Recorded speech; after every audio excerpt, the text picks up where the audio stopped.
Saturday, March 12th, 2023, I posted 3,891 to the Anachronisms blog. It's called Anywhere But Here. I'm trying to divert my focus to what is beautiful. There are any number of beautiful diversions, so why exist in the darkness all of the time? Why be sad at all, ever? This is certainly not a question that I've normally had to ask myself, but it is today and has been at times of recent. So what do I find myself doing? I am watching the black and white whir at the top of a short film about Diane de Prima. And I don't know whether it's de Prima or de Prima. I always forget that. And I happened upon a few short moments ago on the very same device onto which I'm presently punching out these lines. This is what happens when one goes through the tiny bit of effort. It's effortless at times, quite often actually, of diverting one's attention away from the bleak and toward the beautiful, the blur of the whir of the black and white film, hardly paying attention to whatever it is upon the focus of the camera, upon which the focus of the camera leans. It's just a blur as if seen out the window on a train ride in the 50s or early 60s. There could be windows out of which could be buildings, structures with insides scattered with real people that existed at the time this was filmed. People who cohabited, worked or shopped, folks who flirted, debated or argued.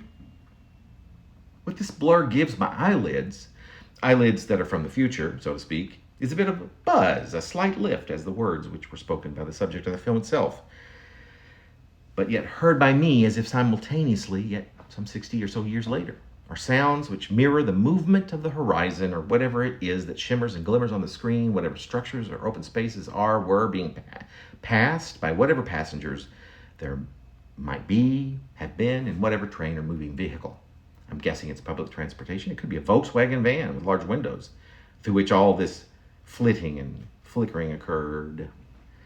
This vague movement from right to left as if someone or as if the camera itself is being transported just so that what it picks up on film to be watched, in this case, several decades into a future, lifts those eyelids with a bit of a buzz, a literal high that enters my heretofore sad or bleak self.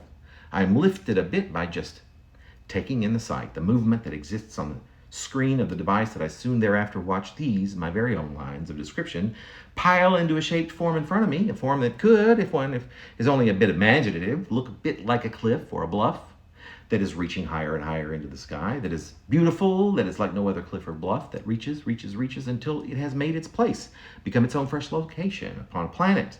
Something like, but not quite Earth, begins to be formed in and around it, and the possibilities for more beauty on this planet in this new location, partially formed by me, partially formed by the device onto which my fingers are audibly clanging, partially informed by the short film about Diane de Prima, which I just watched a few minutes ago, are all giving me this gift, a new cliff or bluff, a mountain with texture and height, all of which are a beautiful diversion from a previously bleak morning.